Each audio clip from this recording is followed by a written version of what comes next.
evening and welcome to Horror Historian. My name is Amanda and tonight we'll be discussing the 2006 South Korean monster movie, The Host. A movie that absolutely emotionally annihilated me and I needed a nap. The director is Bong Joon-ho. He is one of the single greatest minds of our era. He is most known for Parasite, Snowpiercer, Mickey 17, and Okja. I know that when I sit down for one of his movies that I'm about to have an emotional nuke shot directly at my chest. And I'm always here for it. I'm so glad that he's finally getting the respect that he deserves. He wrote this along with Ha Jun Won and Baek Chun Hyun. Baek Chun Hyun. Ha is most known for Moby Dick and Deadman. Baek is most known for Pororo, the Snow Fairy Village Adventure, which is honestly kind of hilarious. The stars are Song Kang-ho, Byun Hee-bong, Bae Doona, and Go Ah-sung. Song is most known for collaborating with Bong quite a bit, and he is one of my favorite actors by a landslide. He is most known for Sympathy for Mr. Vengeance, Parasite, and Snowpiercer. He was here for Sympathy for Mr. Vengeance, and I think he had a cameo in Lady Vengeance. I think that's all he's been in on this channel so far. Byun is most known for Memories of Murder, Barking Dogs Never Bite, and Eunuch. Apparently, he was Bong's favorite actor, and unfortunately, he has passed away. Was an amazing character actor. Faye is most known for Sympathy for Mr. Vengeance, Barking Dogs Never Bite, Air Doll, and Sense8. She's been on the channel for Sympathy for Mr. Vengeance. I think that's it. And Go is most known for Snowpiercer, Tracer, and Heard It Through the Grapevine. She was actually recommended by Bae Doona for this role, and they've worked together a few times, which I honestly think is just cute. The movie opens in a laboratory with an American doctor urging his South Korean assistant to pour massive amounts of formaldehyde down the drain. This is obviously not the correct protocol for getting rid of this amount of chemicals, and there is a lot of it. Holy, the chemical is being released into the Han River. 6 years later, a bit downstream from the laboratory, people have noticed a few situations where there were semi-amphibious fish being pulled out of the water. Their mutation hints at something that is lurking under the water, in the water. Before the horror emerges, let's meet the Park family at their snack bar beside the river. We meet Park Gangdu, another sound asleep while homeless children try to steal from right under his nose. He's a little bit slow, and his stupidity is going to create a lot of problems in this movie, which only makes you feel even worse for him. He is unexpectedly a single father of a 13-year-old daughter, Hyun-seo. She is much more responsible than her father and quite bright. She loves him even though it's pretty clear that she's embarrassed by him. Her grandfather is really the one that is running the stand, and he enables Gangdu a bit. I really like him, though. He seems to love his family a great deal. Nam-il is a former activist who apparently fell out of love with the movement. It's commented on by Hyun-seo that he has a pretty serious drinking problem that even she can't ignore, and she's 13. Namju is their sister and is the most successful member of the family. She is an Olympic archer, although in the much smaller competition that Gangdu and Hyun-seo are watching, she wins a bronze. Gangdu leaves the stand for a moment, noticing people gathering by the side of the river watching something moving under the bridge. The creature had been hanging from the bridge using its prehensile tail. There are multiple tails hanging off its body, so it's pretty point blank about how we got it and what it is. It then drops into the water to swim closer to where the crowd of people have gathered. The crowd gets close to take pictures. They are all moving forward, including Gangdu, who is fascinated by what is happening. As people often do, the first idea that comes into their minds is to start tossing food, so that this creature's first instinct is going to associate these human beings with snacks. That is such a bad idea, but they're all just having fun with this giant creature that they just discovered. It's a lot less funny when the creature comes onto land and starts to eat people that have gathered. So it turns out that the creature really does like how people taste, and there are a lot of running snacks. It takes off after people, and Gangdu is running with the crowd that is being chased. It is graceful in the water, and it is fast on land, and that is a terrible combination. A few people rush into a container only for the creature to rush in after them, and all you see is blood. All you hear is the people screaming as they realize that they have been followed in and are locked in.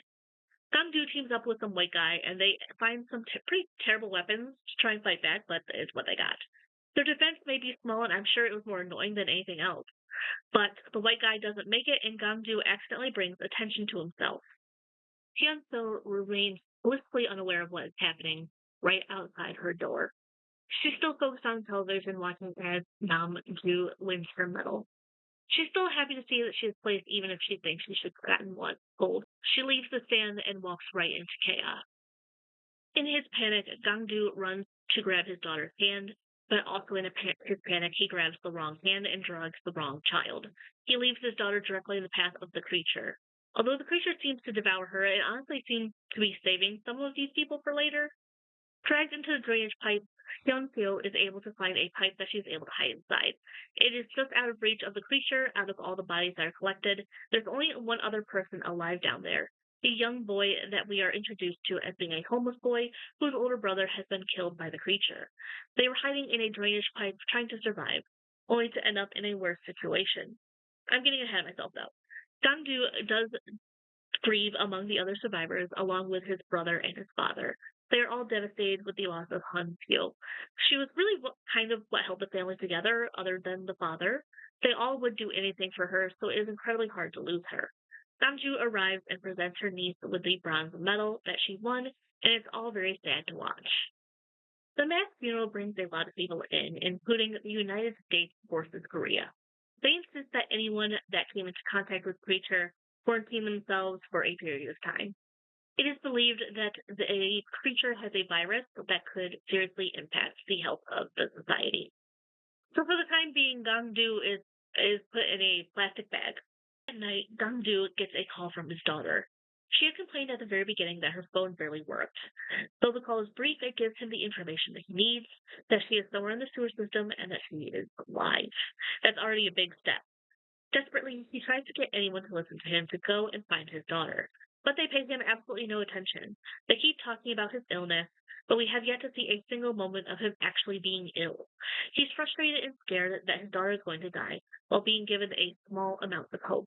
He flees the hospital with his father, his brother, and his sister following.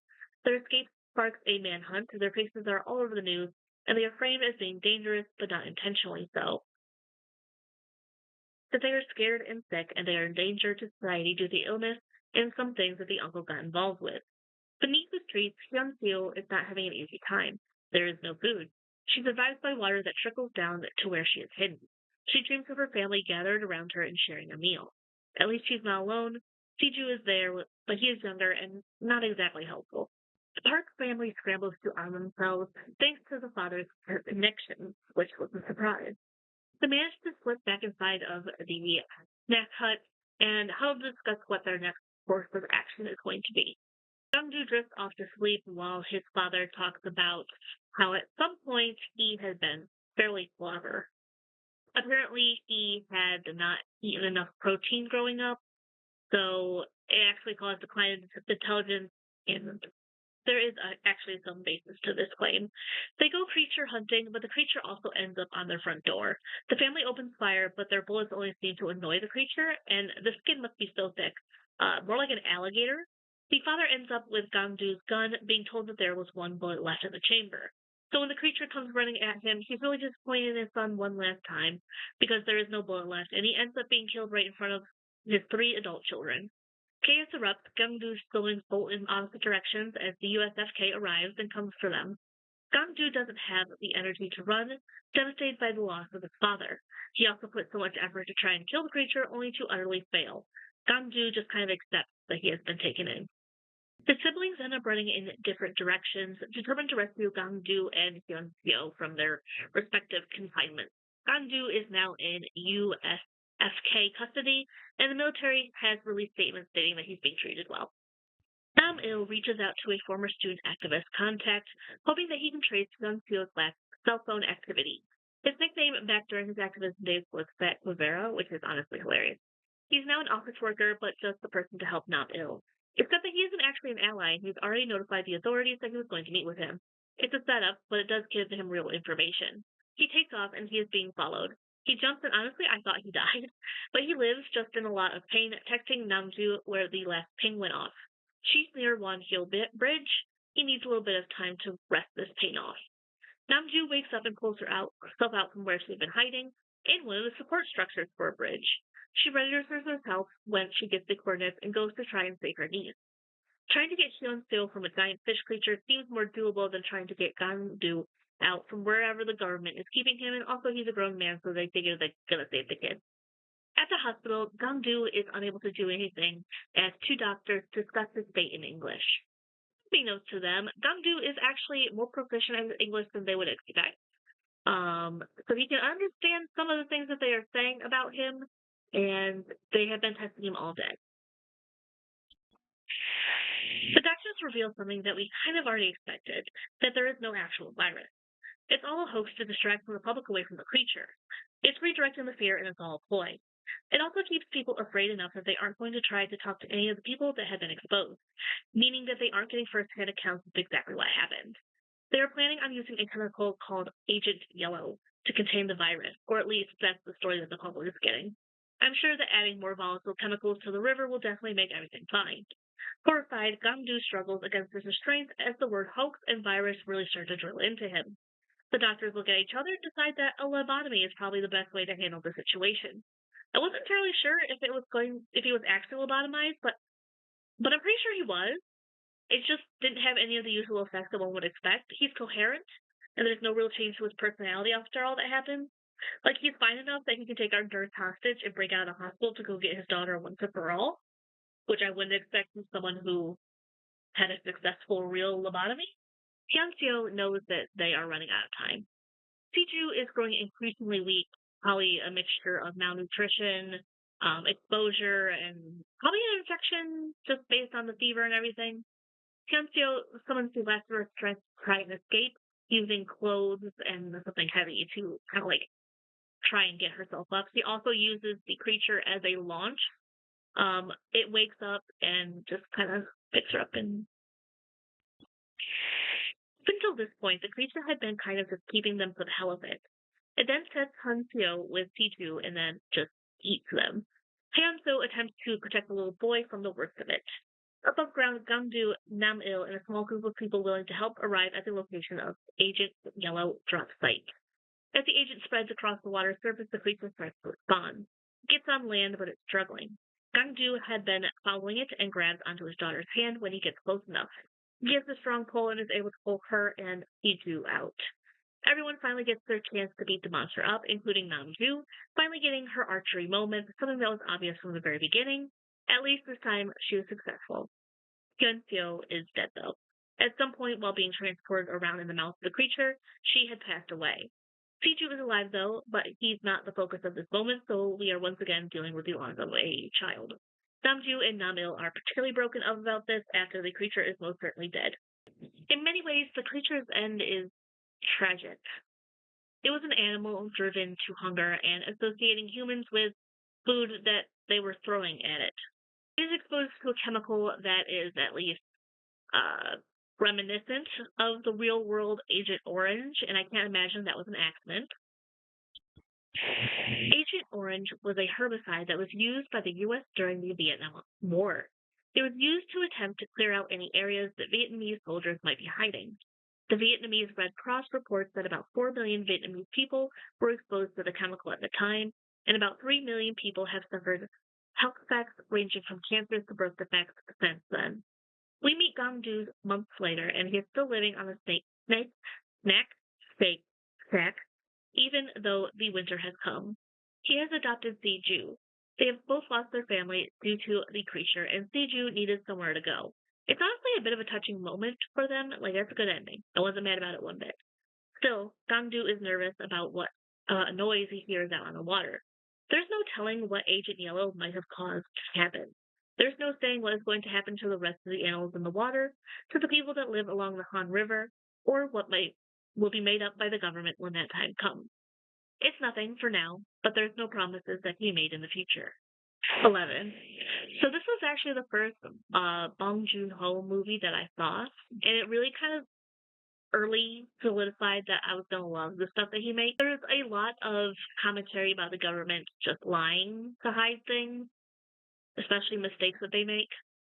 So much of the world is polluted, and while this is obviously a very dramatic version of what could happen, there's no saying what may end up happening with some of the chemicals and things that we've been doing to our environment, especially when we're so eager to drop things like Agent Orange and the recent past. All of the acting is phenomenal, absolutely not a single complaint about any of that. Even the kids are great. Siju managed to have a sweet innocence that worked to make me like him very quickly, and Han Seo is trying her best to be an adult in the situation that she is in, while not having the resources to save herself. Gangdu is frustrating, but not to the point where I found myself like actively disliking him. He is truly a hapless moron, but he truly does mean well. That's the hardest part. He wants to save these people. He wants to defeat the monster and rescue his daughter. But the world works against him at times. He works against himself. The creature is cool. It looks great, and I love that you can literally see that it was once like a normal fish that had been so heavily affected by the formaldehyde from the very beginning. It's a great story that basically says that sometimes you can do the very best you can and still fail. There is no main character, there is simply nature. Thank you so much for watching. Thank you. Please like, share, and subscribe if you enjoyed this video. Would I survive? I don't live anywhere near a river, so I think I'm good.